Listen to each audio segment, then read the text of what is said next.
sahabat online, bagaimana kabar Anda sekarang? Semoga tetap sehat dan tetap semangat ya. Kembali lagi bersama saya Alfi Darni, dan pada kesempatan ini kita akan membahas materi baru yang berkaitan dengan cahaya dan sifat-sifat cahaya. Teman-teman, pernahkah kalian berpikir mengapa kita bisa melihat benda di sekitar kita? Ya, benar sekali. Kita dapat melihat alam sekitar karena adanya cahaya.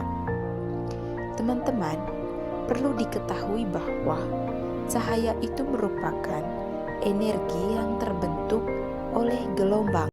Cahaya sangat diperlukan dalam kehidupan sehari-hari.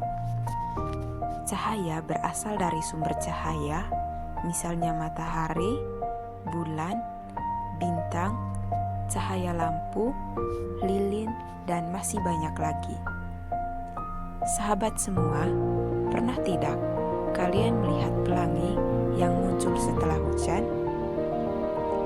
Atau melihat cahaya matahari dan cahaya lampu yang menembus kaca jendela? Wah, ternyata itu semua ada hubungannya dengan sifat-sifat cahaya loh. Apakah kalian tahu mengapa pelangi bisa terbentuk? Atau kenapa pensil yang dicelupkan ke dalam gelas berisi air terlihat patah? Menarik bukan? Yuk, kita cari tahu bersama tentang rahasia-rahasia cahaya yang menakjubkan ini. Pastikan kalian menyimak baik-baik karena akan banyak hal menarik yang akan kita pelajari hari ini. Sifat-sifat cahaya. Yang pertama, dapat dipantulkan. Pemantulan adalah terpancarnya kembali cahaya dari permukaan benda yang terkena cahaya. Cahaya pantulan diterima mata sehingga benda dapat terlihat. Tanpa cahaya, benda tidak akan dapat dilihat. Pernah melihat bayanganmu di cermin? Itu karena cahaya yang mengenai cermin dipantulkan kembali ke matamu sehingga kamu bisa melihat bayanganmu sendiri. Yang kedua, cahaya dapat merabat lurus. Pada malam hari yang gelap, kita membutuhkan senter untuk melihat jalan.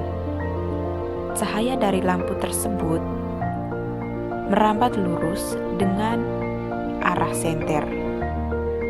Sementara itu, pada siang hari, kita melihat cahaya matahari yang merambat lurus melalui sela-sela genting. Atau pada percobaan pada kardus yang dilubangi dan disinari menggunakan cahaya senter. Yang ketiga adalah cahaya dapat dibiaskan. Pembiasan terjadi karena cahaya merambat pada dua zat atau medium yang memiliki kerapatan berbeda. Contohnya, pensil yang dimasukkan ke dalam gelas berisi air akan terlihat seperti patah. Pensil terlihat patah pada perbatasan antara udara dan air. Yang keempat, cahaya dapat menembus benda bening. Coba sahabat amati gambar berikut. Benda bening adalah benda yang dapat meneruskan sebagian besar cahaya yang diterimanya. Contohnya, kaca dan air jernih. Pada contoh di samping, diperlihatkan bahwa air jernih yang disinari cahaya senter akan menembus air jernih tersebut. Selain itu, ada benda transluent dan apogue. Transluent adalah benda yang dapat meneruskan sebagian cahaya dan menyebarkan sebagian cahaya yang lainnya.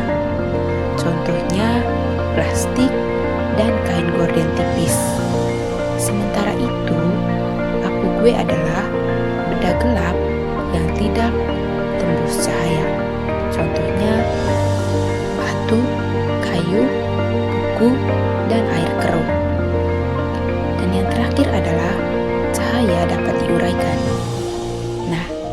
bagaimana dengan yang dimaksud cahaya dapat diuraikan?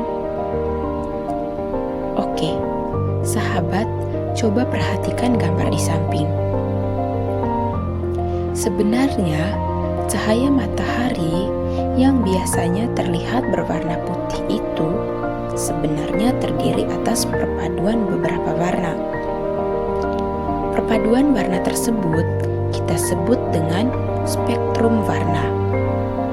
Nah, spektrum warna itu terdiri dari warna merah, jingga, kuning, hijau, biru, nila, dan ungu, atau sering kita singkat dengan Meiji-ku Hibiniu. Nah, cahaya matahari yang berwarna putih itu sebenarnya terdiri dari warna-warna Meiji-ku Hibiniu, teman-teman. Nah, cahaya itu dapat diuraikan oleh butir-butir air dan nantinya akan muncul pelangi. Jadi, munculnya pelangi itu merupakan cahaya matahari yang berwarna putih tersebut diuraikan. Sebagai contoh nyata bahwa cahaya dapat diuraikan, itu dapat kalian temukan pada peristiwa berikut ini. Ketika teman-teman menyiram atau menyemprot tanaman di bawah terik sinar matahari, ketika teman-teman menyemprotkan air, maka cahaya matahari tersebut akan diuraikan oleh butir-butir air yang teman-teman gunakan untuk menyemprot tanaman. Maka nantinya akan muncul warna-warna seperti ini. Ini adalah cahaya matahari yang diuraikan oleh air, sehingga menghasilkan spektrum warna Meiji-ku Hibiniu. Jadi, peristiwa tersebut membuktikan bahwa sifat cahaya yang tampak berwarna putih tersebut dapat diuraikan menjadi beberapa warna atau warna pelangi yang terdiri dari 7 warna atau sering kita sebut dengan Meiji-ku Hibiniu. Nah, karena cahaya dan sifat-sifat cahaya sudah dijelaskan, maka berakhirlah pula video kita kali ini. Tapi, terus saksikan video saya di video-video selanjutnya ya. Sampai jumpa dan tetap semangat.